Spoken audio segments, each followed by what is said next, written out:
मैं, मेरा देश और मेरी शान। आज सब एक साथ हैं आपको गणतंत्र दिवस की हार्दिक शुभकामनाएं देने के लिए। आज हम बात करेंगे देश के गणतंत्र के बारे में, देश के संविधान के बारे में और देश की असली आजादी के बारे में। इन सभी बिंदुओं पे आज हम बात करेंगे। हम बात करेंगे कि कर्तव्य पथ कैसे बना, राजपथ का नाम क्यों बदला गया, साथ ही के साथ संविधान के अंदर किस किस चीजों के बारे में जिक्र है और हमारा कर्तव्य क्या है संविधान को मानने के ऊपर। इसी के साथ शुरू करते हैं। स्वतंत्रता ये तो सबको पता है कि 1947 में देश आजाद हुआ, पर जब हम बात करते हैं गणतंत्र के बारे में तो लोग इसको भूल जाते हैं। इसका असली कारण क्या है ये हमको समझ नहीं आता है कि हम गणतंत्र दिवस क्यों मनाते हैं। कुछ लोगों को इतना जरूर पता है कि संविधान इस दिन से लागू हुआ था, पर मूल उद्देश्य क्या है गणतंत्र दिवस मनाने का। आज ही के दिन 26 जनवरी 1950 देश का संविधान जो इस देश के ही लोगों ने बनाया था मिलकर के, वो लागू हुआ था। कॉन्स्टिट्यूएंट असेंबली ऑफ इंडिया जिसने मिलकर के ये संविधान बनाया, वो आज से लागू हो गया था। इसके लागू होने से क्या प्रभाव आया? गणतंत्र शब्द का मूल अर्थ ये है कि जब एक देश उसी के कानून से चलता है। 1947 से लेकर के 1950 26 जनवरी 1950 तक देश में कानून अंग्रेजों का ही चल रहा था। जब तक ये देश में कानून अंग्रेजों का चल रहा था तब तक ये देश पूर्ण तरीके से स्वतंत्र नहीं हुआ।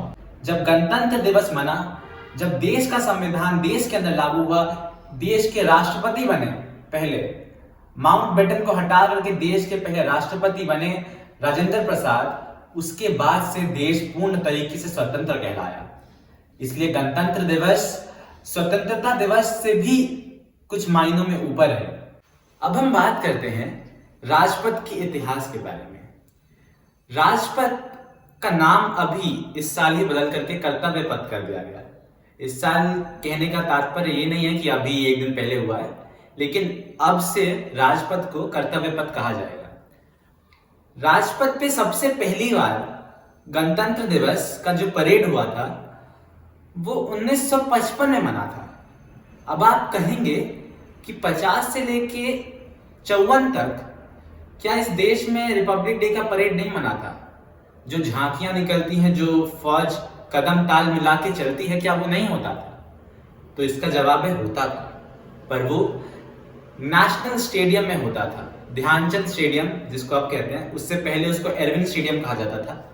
तो वहां राजपथ की ही तरह वहां पे झांकियां निकलती थी, वहां पे देश की सेनाएं अपना जौहर दिखाती थी। जिसके बाद जब राजपथ का निर्माण हो गया था अच्छी तरीके से, तो उसके बाद ये कार्य राजपथ पे शिफ्ट कर दिया गया। अब राजपथ कहना भी गलत है क्योंकि वो कर्तव्य पथ बन गया है। कर्तव्य पथ कहने का मूल उद्देश्य ये है कि जो आजादी के कुछ भाग थे अभी भी देश के अंदर, देश को आजाद हुए 75 साल से ऊपर हो गया है, लेकिन देश के अंदर अभी भी काफी सारी गुलामी की निशानी थी। उन गुलामी की निशानियों को मिटाने का जिम्मा हमारे देश के प्रधानमंत्री जी ने उठाया, जिसका सहयोग पूरा देश उनका दे रहा है। और इसी के तहत राजपथ का नाम कर्तव्य पथ किया गया, क्योंकि कोई राजा नहीं होता है जब वो शासन कर रहा होता है। पहले के जमाना और अब के जमाने में सिर्फ यही अंतर है कि जो अब कार्य करेगा वही वहां पहुंचेगा। जो कार्य करता है, जो देश को चलाता है, इसलिए वो कर्तव्य करके ही वो आगे पहुंच रहा है। इसी वो राजशाही राजतंत्र कर रहा है, तो कर्तव्य से हो रहा है, इसलिए उसको कर्तव्य पथ का नाम दिया गया। ठीक है। और अभी पूरा का पूरा कर्तव्य पथ का जो मार्ग है, वहां पे सेंट्रल विस्टा प्रोजेक्ट चल रहा है, जो आपको पता ही होगा। उसके बारे में भी हम एक वीडियो बनाएंगे आने वाले टाइम में।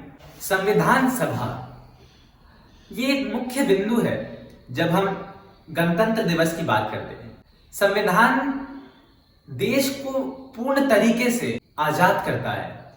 संविधान सभा एक ऐसी सभा थी जिसको बाबा साहब भीमराव अंबेडकर के द्वारा अध्यक्षता मिली और भारत के अनुकूल एक ऐसी संविधान की रचना हुई जिसके अंदर अनेकों गुण थे। वो संविधान किसी भी संविधान से कम नहीं था। हमने अमेरिका से लेकर के ऑस्ट्रेलिया तक सबका संविधान पढ़ा।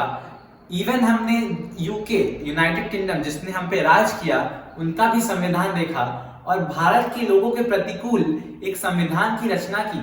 और जब इस संविधान बना तो इसके अंदर अनेकों बिंदु थे जिनके ऊपर चर्चाएं हुई, जिसमें देश के तत्कालीन प्रधानमंत्री जवाहरलाल नेहरू और आने वाले देश के राष्ट्रपति जो 1950 के बाद बने डॉक्टर राजेंद्र प्रसाद, दोनों का सम्मेलन था। देश का संविधान देश के मूल अधिकार, हक और इंसान के ड्यूटीज के बारे में बताता है।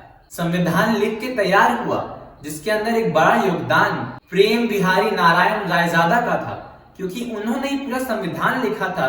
जो भी चर्चाएं हुई, तो जो पहला ओरिजिनल संविधान था वो रायजादा साहब के द्वारा लिखा गया।